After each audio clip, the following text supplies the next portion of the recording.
Assalamualaikum warahmatullahi wabarakatuh. Alhamdulillah.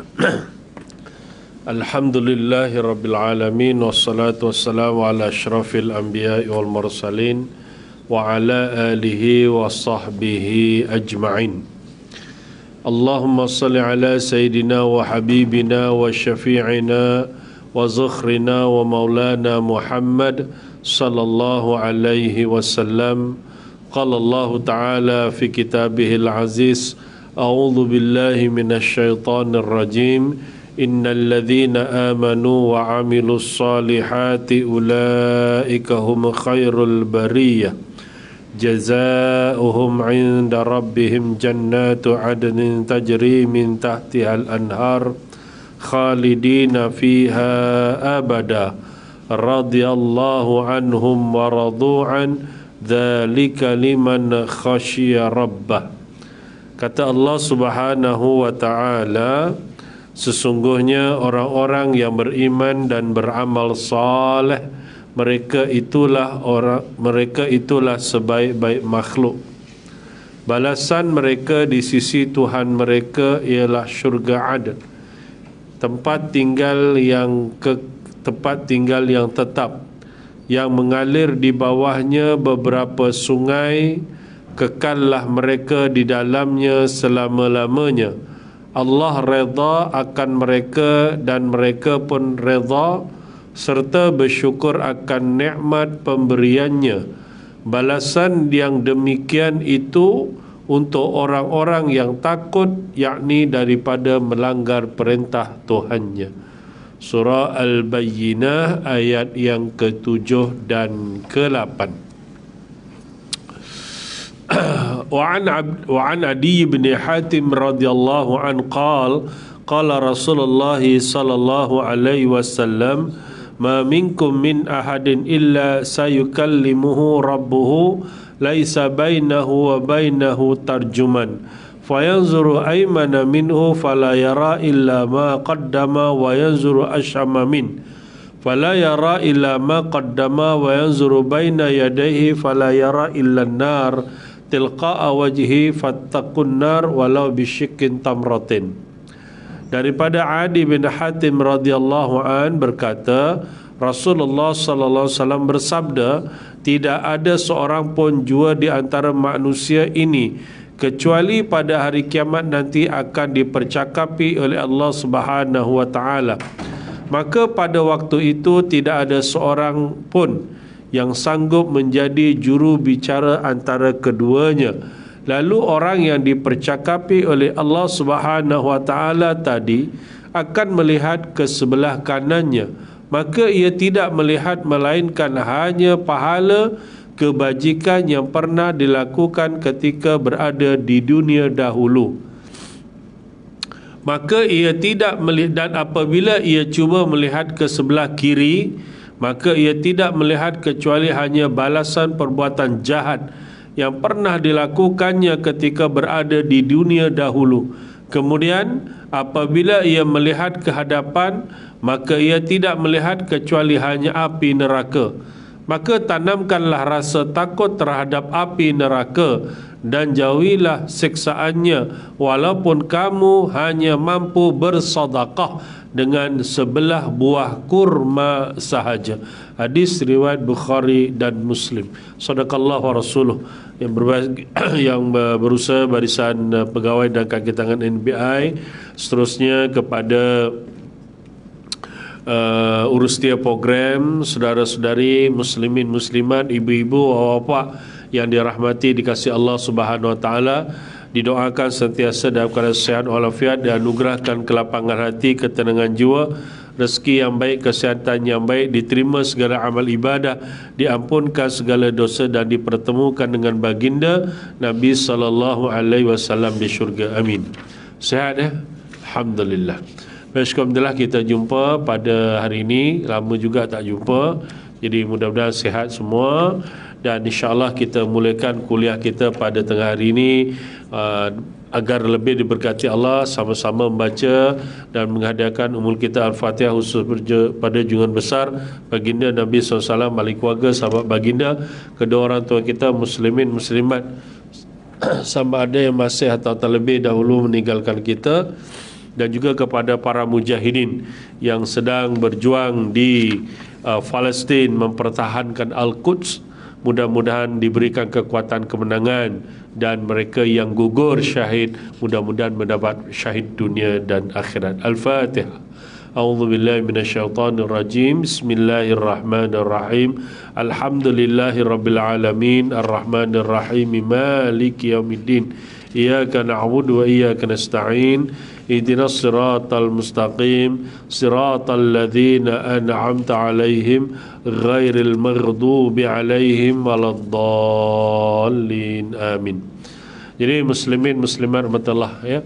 Alhamdulillah kita jumpa sebulan sekali lebih kurang, dan kita menyambung perbincangan kita berkaitan dengan isu-isu kekeluargaan, ya, isu nikah, cerai rujuk, tanggungjawab, konflik, stres dan sebagainya, ya. Dan saya dah sebut banyak kali, bila ada kehidupan ini hidup, ya, ada isu-isu kekeluargaan kan, maka dia akan ada je satu.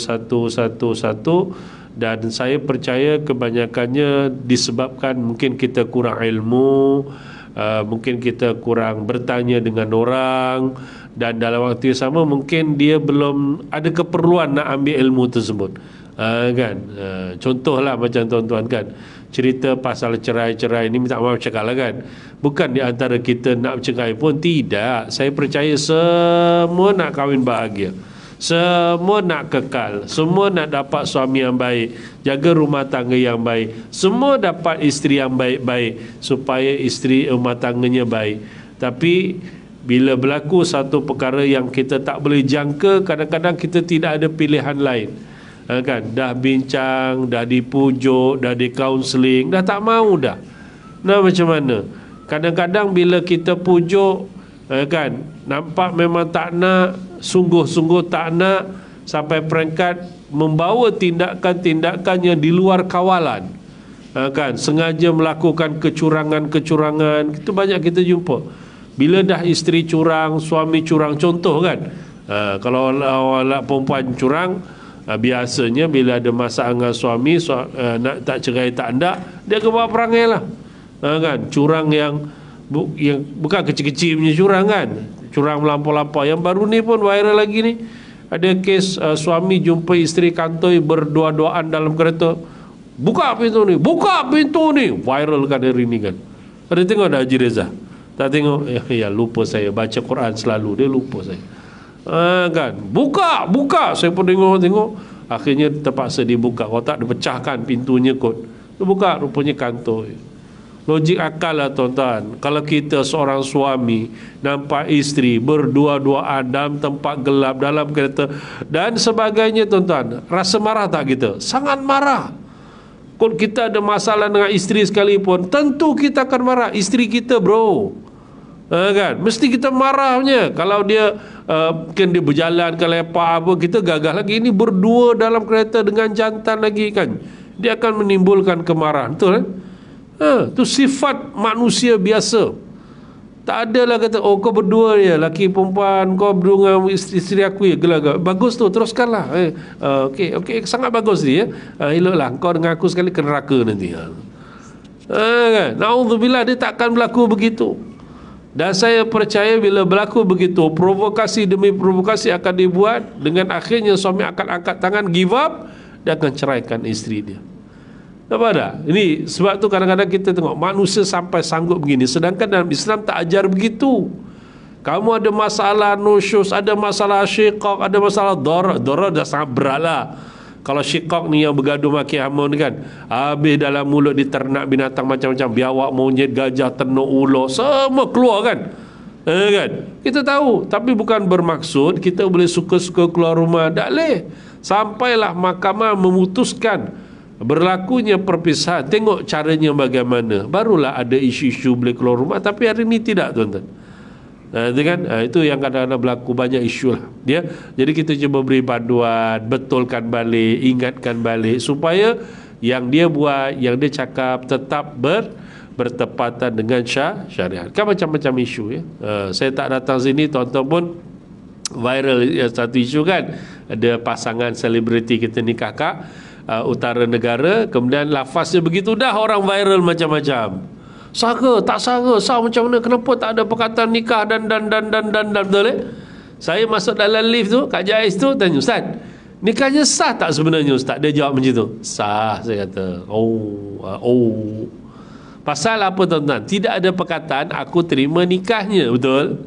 Kalau ada perkataan aku terima nikahnya, selesai dah. Kan? Sebab tu kalau kita tengok ngaji dan kita mazhab Syafi'i, dia mesti paling kurang sebut aku terima nikahnya. Kerana apa? Mazhab Syafi'i ini mazhab yang sangat berhati-hati, ikhtiyati itu sangat luar biasa. Kan? Jadi paling kurang aku terima nikahnya supaya tidak menimbulkan tanggapan-tanggapan yang seperti itu. Kan? Kalau contoh dalam majlis akan nikah kat sini, dalam majlis ni kan, kat surau kita, dia sebut dengan jelas lah. Macam ni kan, saudara kita nikah dulu, dia sebutlah aku terima nikahnya Aminah binti Ali dengan mas kahwinnya RM1,000 tunai. Jelas satu majlis, dengar, memang clear, tak ada masalah, tak ada isu pun. Kalau dia kata aku terimanya nikahnya dengan mas kahwin tersebut pun jelas. Kalau dia kata aku terima nikahnya pun cukup jelas, sebab dalam majlis tu tak ada masalah pun.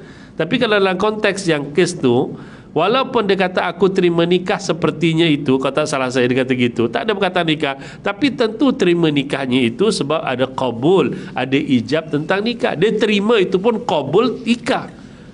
Jadi di situ dah okey dah sebenarnya. Cuma istilahnya macam mana, dia kurang sedikit kejelasan, ada perkataan nikah dan sebagainya, kerana masyarakat kita sudah terdidik dengan adat menjawab nikah dengan sempurna. Sempurna maksudnya apa tuan-tuan? Sempurna daripada hukum dan sempurna daripada pandangan masyarakat kan.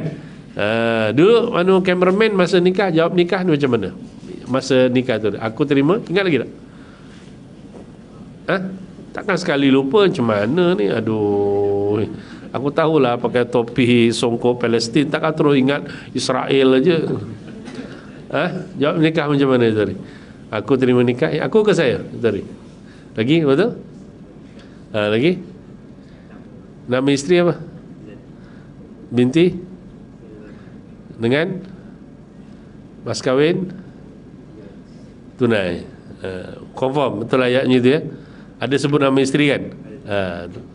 Kaedah kan. Yang baru ni ada sebut tak nama isteri yang baru ni?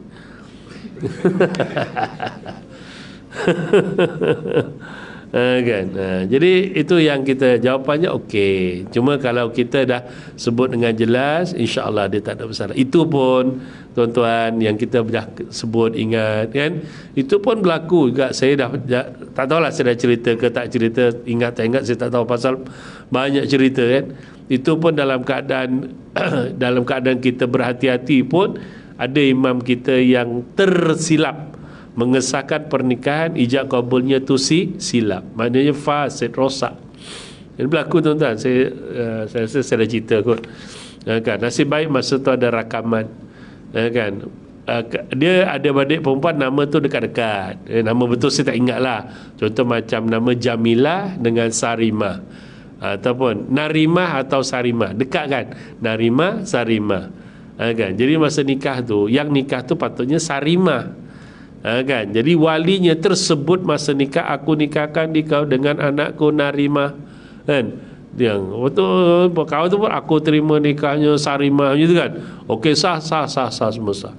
Tapi rupanya bila dicek balik video tu, rupanya sangat jelas wali menyebut nama lain, pengantin jawab nama lain. Sudah jadi masalah.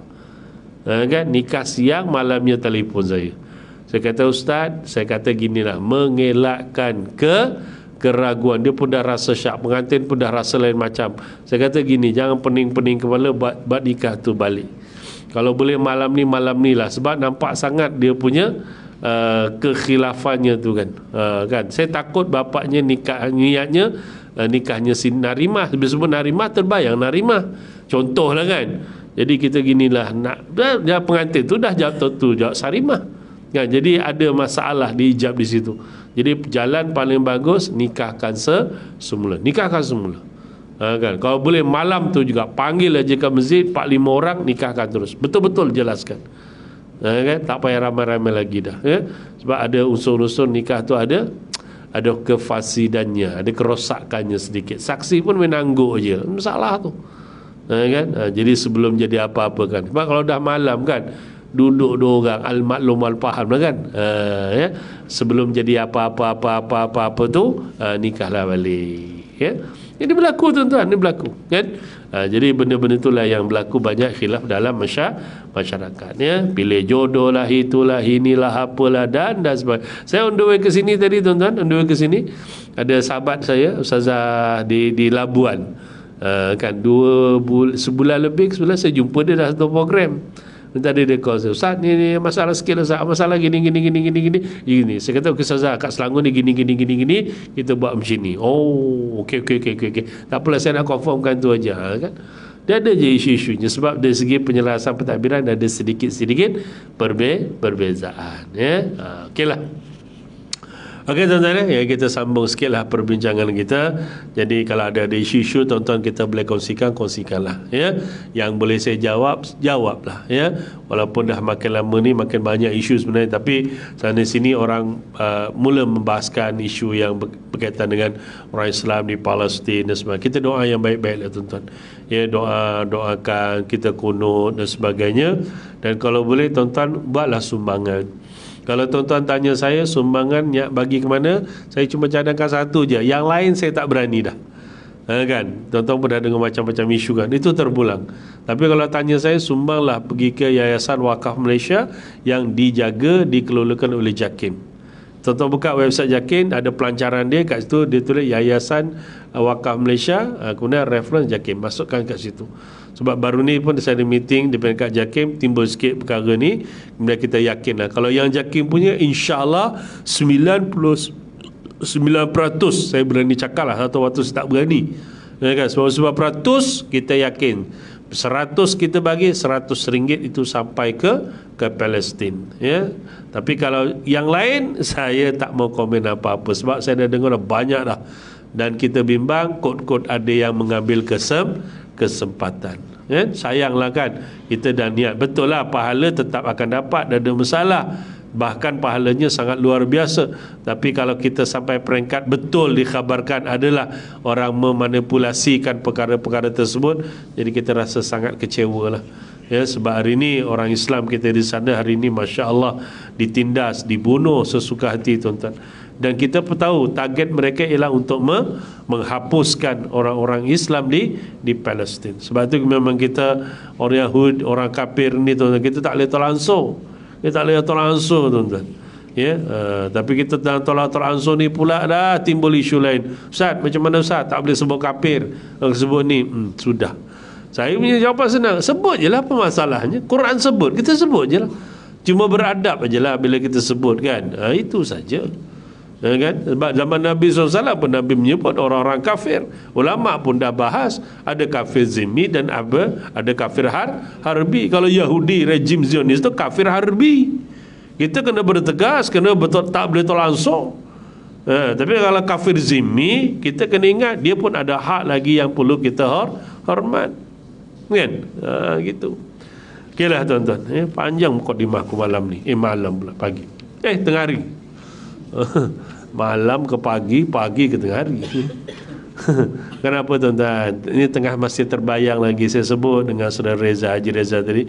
Kita ada program ziarah orang tua dekat Kuala Selangor duduk sembang 1001 cerita tuan-tuan. Akan datang saya cerita. Tapi adalah perkara-perkara yang kita dengar sendiri daripada pengurus cerita. Pengurus tu adik-beradik tuan-tuan. Memang bagus tuan-tuan. Saya dengar cerita macam mana masalah kita dengan adik-beradik ni kadang-kadang membawa kepada masalah di akhir-akhir hayat pun masih buat perangai lagi tuan-tuan. Kesian orang yang sakit kat sana tuan-tuan. Sungguh siap. Saya sembang dengar tadi dia ceritakan, kadang-kadang dia kata kami ni ustaz kadang-kadang dengan keluarga ni kita kadang sound direct aja. Macam tak ada perasaan tanggungjawab dengan adik-beradik sendiri. Kan? Sebab tu kesimpulan tuan-tuan, kita dengan adik-beradik ni kita kena jaga. Kan? Silaturahmi tu kena jaga. Kan Nabi yang pesankan. Nabi kata suruh afsus salam, bagi salam, awit ta'am, bagi makan. Kemudian silul arham, jaga hubungan. Kena jaga tuan-tuan, adik-beradik kena jaga, jangan bergaduh. Kalau misal abang kita dah sakit, dah tak ada siapa jaga, kita lah jaga adik-beradik. Keluar daripada rahim yang sama, kenapa tak nak jaga adik-beradik? Kan? Kakak kita tak sihat, sakit, tak ada anak, orang bujang, tak kahwin, kita lah jaga kakak kita. Kenapa tak nak jaga? Kan? Itu pandangan saya lah. Okey, wallahualam. Baiklah, macam mana pun tetap kita akan masuk juga perbincangan kita. Yang lepas ni tuan-tuan, kita masih hak-hak ya, melibatkan suami apabila berlaku perpisahan, dan kita dah masuk hak seterusnya, iaitu soal mut'ah. Ya, mut'ah saya dah sebutkan dari segi maksudnya. Mut'ah ni apa maksudnya tuan-tuan? Kalau lupalah, ya, suatu bentuk sagu hati yang diberi kepada isteri yang diceraikan tanpa sebab yang patut oleh suami, ya, sagu hati. Kalau tuan-tuan ingatlah kan saya pernah kata ada perempuan dia tuntut mut'ah 100 juta, dia menang 30 juta. Ingat tak saya sebut? Ada ingat ibu ingat ni? Tak ingat bu ya? Yalah, saya ingat Palestin aja. Yalah. Saya dah sebut ni. Okey, yang tu memang saya dah sebut dah. Sebelum dah saya sebut. Baik, aku nak saya ringkaskan. Kadar mut'ah terpulang kepada persetujuan antara suami isteri. Kalau isteri yang mohon, berapa dia minta, kalau suami setuju, selesai. Kalau suami tak setuju, bincang. Ada persetujuan jumlah, selesai. Kalau tak setuju, lawan mahkamah. Kes menang, siapa yang menang? Kalau macam contoh saya kata tadi tu, isterinya dapat 30 juta. 30 juta bro, mut'ahnya 30 juta. Bayangkan. Okay. Kalau setuju dia banyak kes. Ustaz, saya nak tuntut mut'ah kat suami saya RM1,000. Suami kata saya setuju, itu yang saya mampu. Selesai. Ya kan? Kalau dia kata saya nak minta 5,000, suami kata saya tak mampu 5,000, 2,000 boleh? Setuju? Setuju. Okey. Saya nak 100 juta, suami tak setuju. Tak setuju, lawan mahkamah. Dia menang 30 juta. Okey. Dia menang 30 juta, tapi waktu yang sama tak dapatlah 100 juta kan? Adalah ding-dong-ding-dongnya. Okey, itu kadarnya, ya. Baik. Ini penjelasan, saya tak baca lagi, ya. Baik. Okey, penjelasannya, isteri hanya berhak mendapat mut'ah jika dia diceraikan oleh suaminya setelah disetubuhi dan perceraian itu bukan berpunca daripada isteri. Apa Sebab kalau isteri yang buat perangai punca, baru kahwin buat perangai anak dara, tak sedar diri. Saya ada teringat ada kes kaunseling kan. Tak lama sangat, tak lama pun. Saya jumpa depan-depan sembang tuan-tuan. Sampai saya cakap apa? Saya kata saudari, dia baru kahwin Syekh, dalam tak sampai setahun kot. Dia ada masalah, bergaduh, nak bercerai, suami dah give up dah. Kan? Saya tanya dengan dia, kata, puan nak minta cerai sebab apa? Suami saya itulah inilah apa. Dah sekarang ni, puan, saya minta maaf cakap, puan tahu tak puan ni dah kahwin? Tahu tak yang ini suami? Tahu tak? Sedar tak? Diam je, muka dia tu dia macam jenglot dong. Macam terkejut aku marah dia. Bukan marah. Dah ada sikit-sikit mak. Sikit-sikit mak. Sikit-sikit mak. Saya tak pernah kata boleh bintang dengan mak. Silakan, dah ada masalah. Tapi macam mana pun suami kena utamakan. Selagi suami itu baik, kan? Masalah lagi you tak nak ikut. Apa masalah lagi you tak nak utamakan suami? Apa masalah lagi? Itu aku pun naik sikit. Angin jugalah, tapi kita cover juga kan. Saya kata sedar tak? Sedar tak sekarang dah kahwin? Puan sedar tak sekarang dah kahwin? Diam. Sedar kan? Angguk pun lambat. Macam tak berapa sedar lagi. Awak ni puan dah kahwin. Ini suami. Ini suami buat tahu tak? Dia kata. Itu yang kadang-kadang bila sesi ni, kadang-kadang bagi cukup-cukup tuan-tuan. Kau punya baru duduk. Tak bolehlah buat perangai. Macam mana pun suami. Saya kata suami kalau nakal-nakal jahat sikit, bukan jahat lah, nakal sikit tu biasalah. Kan? Tapi bukan bermaksud puan begini. Tak boleh saya kata. Makan minum masih dijaga. Dia masih balik rumah walaupun kadang balik-balik lambat. Kan? Ini bukan ada balik lambat juga. Ada tak balik lambat? Tak ada. Balik awal selalu duduk rumah je. Tak ada jawapan. Nombor tak pasti juga jawapan. Lepak-lepak tak kat luar? Tak ada juga. Oh ni hebat ni, sayang kat isteri, alias takut.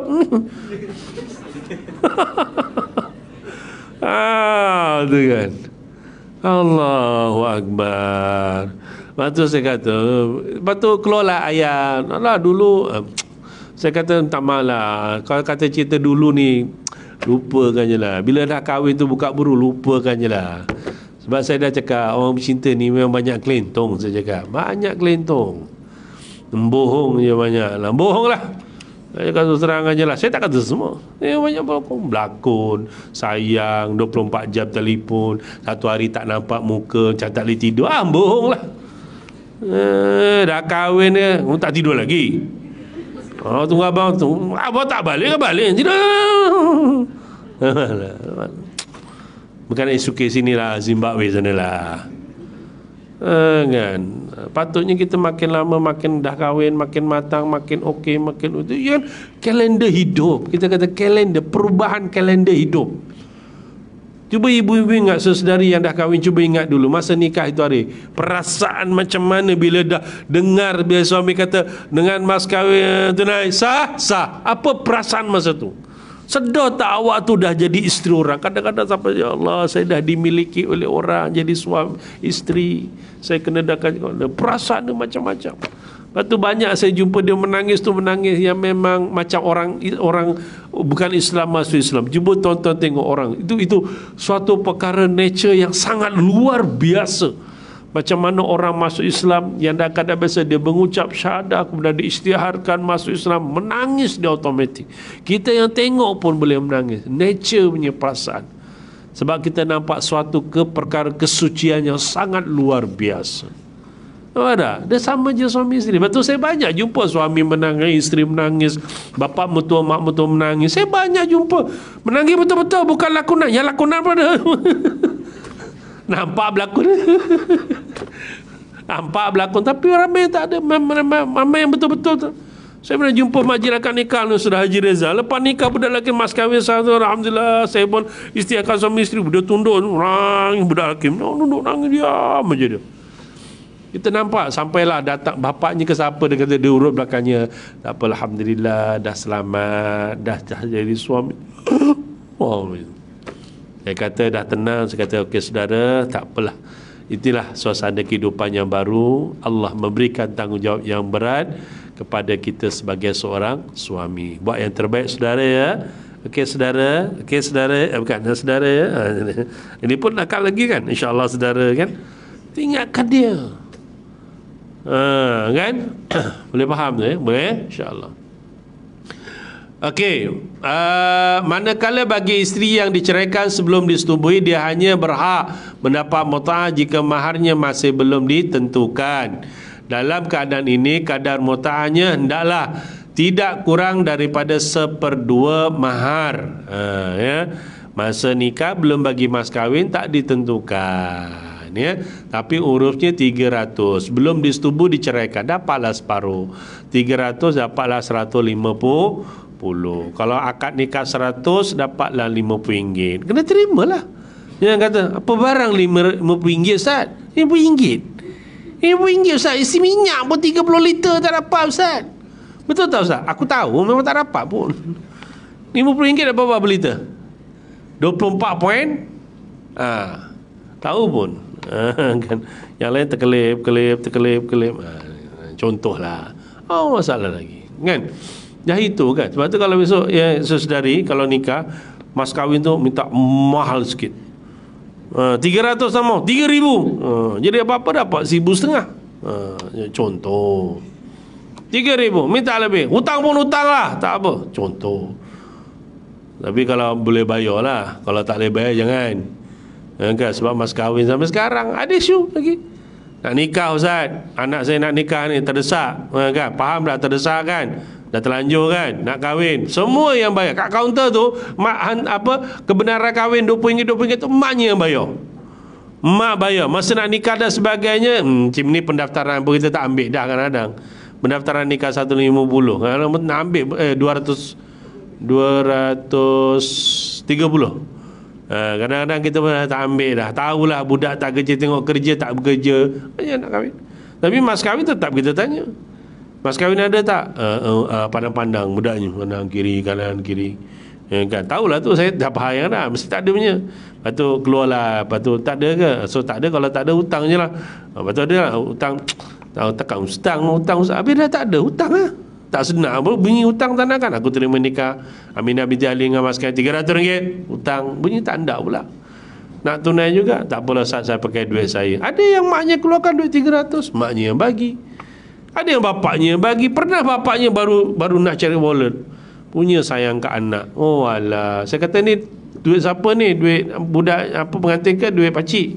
Duit saya Ustaz. Kalau duit pakcik tak boleh, tapi saya bagi anak saya. Kalau bagi anak okey, hibah bagi dulu. Pakcik bagi 300 niat hibah pakcik ya. Okey. Tapi muka pakcik tu muka nampak muka stres lah. Nampak juga kadang-kadang, yalah mungkin motor tak bayar lagi kan. Nak bayar pula kan. Terasa juga anak pakcik tu. Kadang-kadang lebih baik aku yang kahwin daripada anak aku. Ni pakcik luar biasa.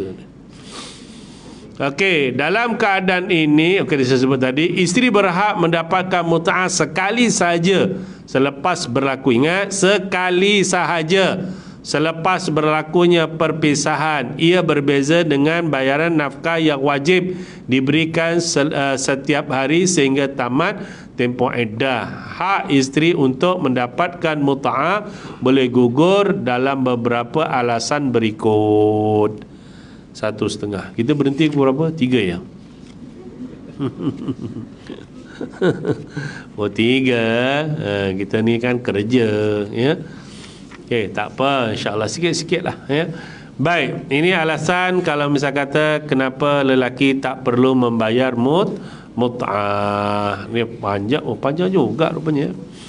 Baik ya, baik. Oh, sebelum tu tuan-tuan, dalil mut'ah ni tuan-tuan yang ada Quran boleh tengok dalam surah Al-Baqarah ayat 236.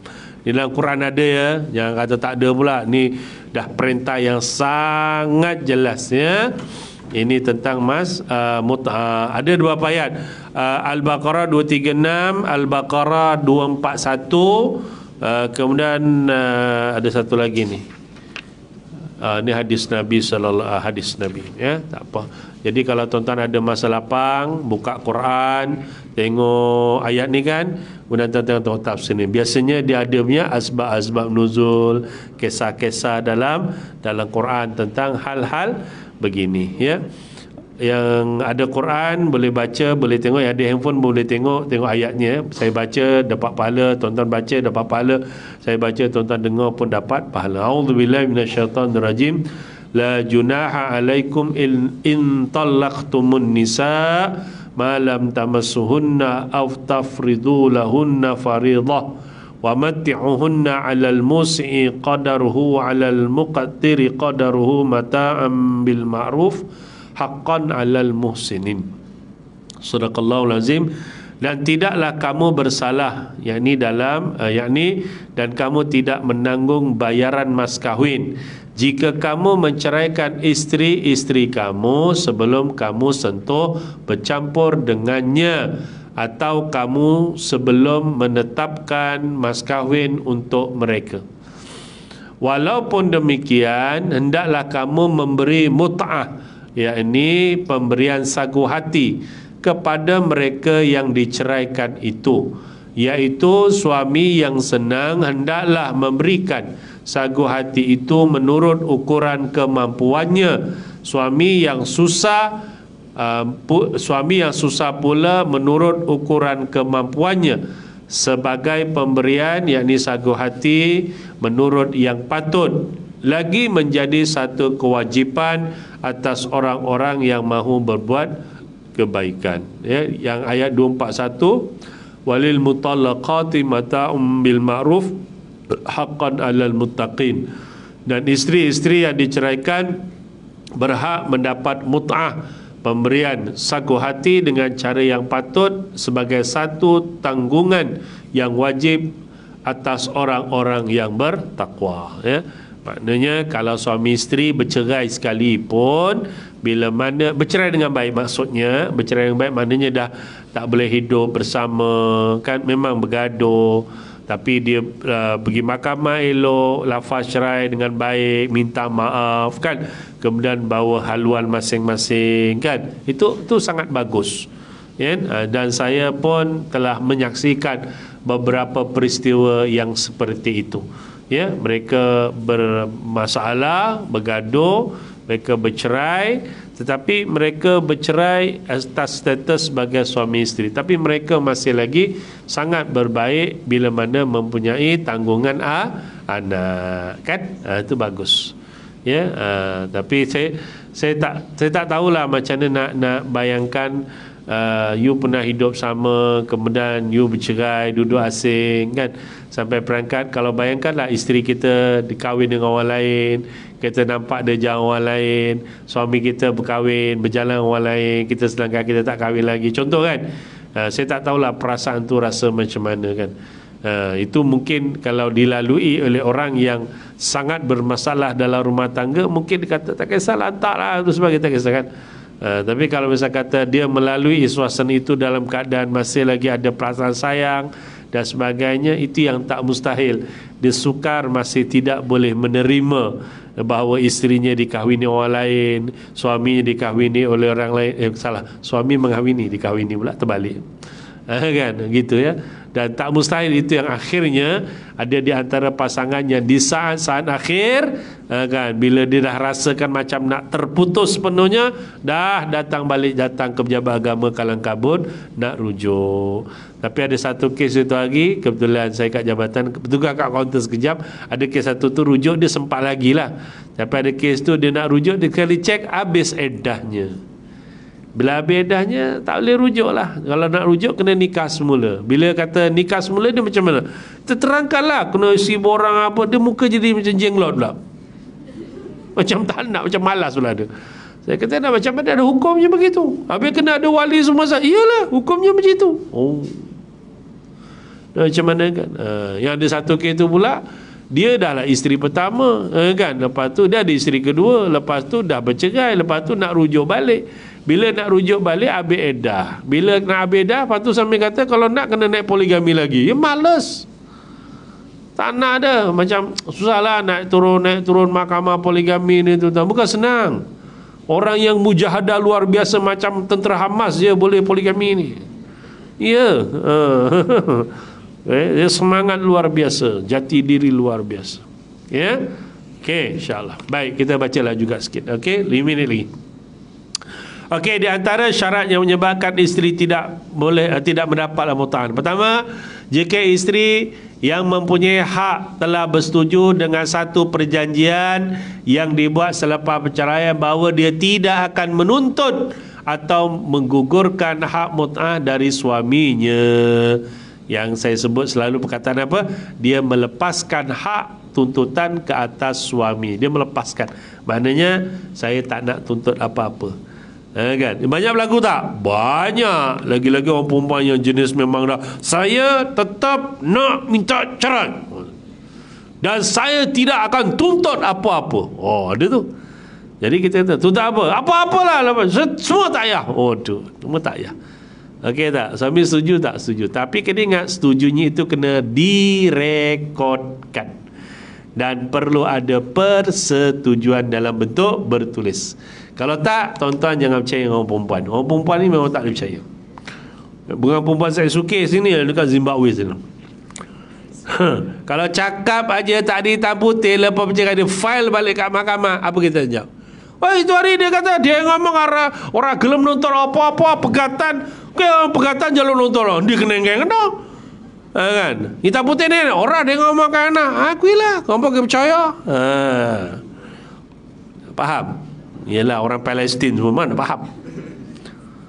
Dulu janji kata nak tuntut apa-apa, sekarang tuntut pula. Hitam putih ada? Tak ada. Jawablah kau depan mahkamah.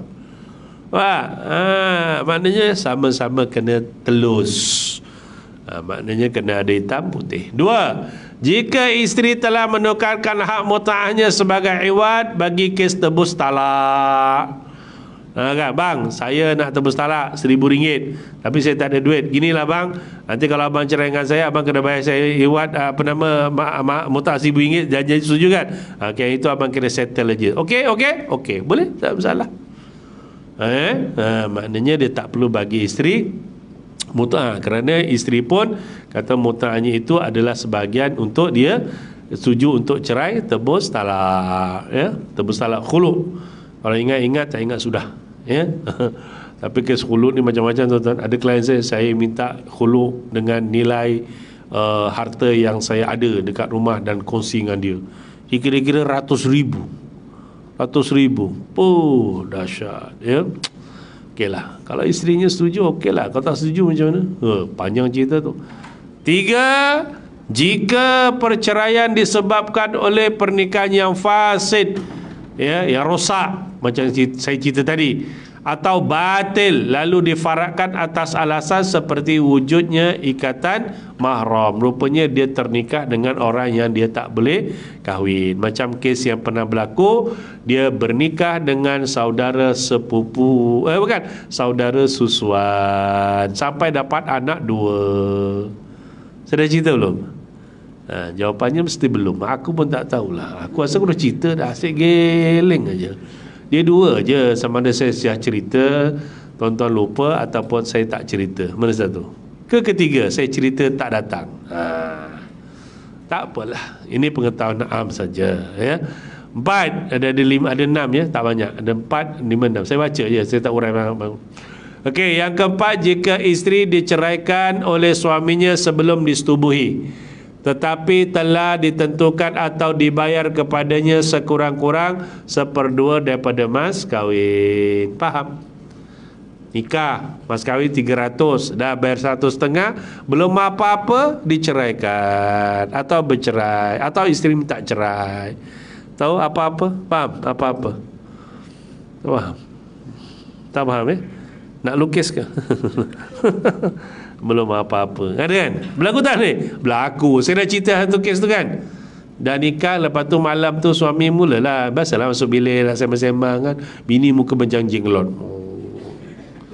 Bila tanya, rupanya dia macam tak berapa rela perkahwinan tu, sebab dia ada power lain. Dengar suaminya, suami kecil hati. Jadi suami kecil hati malam tu tidur sama, tapi langsung dia tak usik isterinya. Besoknya dia keluar rumah terus. Cukup 2 minggu, keluarga panggil bincang, kantoi semua. Cerai tuan-tuan. Itu betul ni. Saya tahu. Okay? Jangan macam itulah. Sebab tu ibu-ibu, saudari yang belum kahwin, yang beritahu, kalau dah kahwin, nak kahwin, dah ada pilih pasangan istikharah betul-betul. Walaupun mak kita yang carikan, bapak kita carikan, kan? Kau nak dengar Haji Reza ni tak? Dah, kau istikharah dulu. Kau dah ni Haji Reza dah datang Minang, kau dah setuju, tapi kau macam ada masalah aja. Macam cerita Kajol dengan Salman Han tu dah nak kahwin, tapi bila dia tanya kau nak ke tak nak, sebenarnya cerita apa tu? Cerita apa? Tahu. Pelakonnya tambahan dari.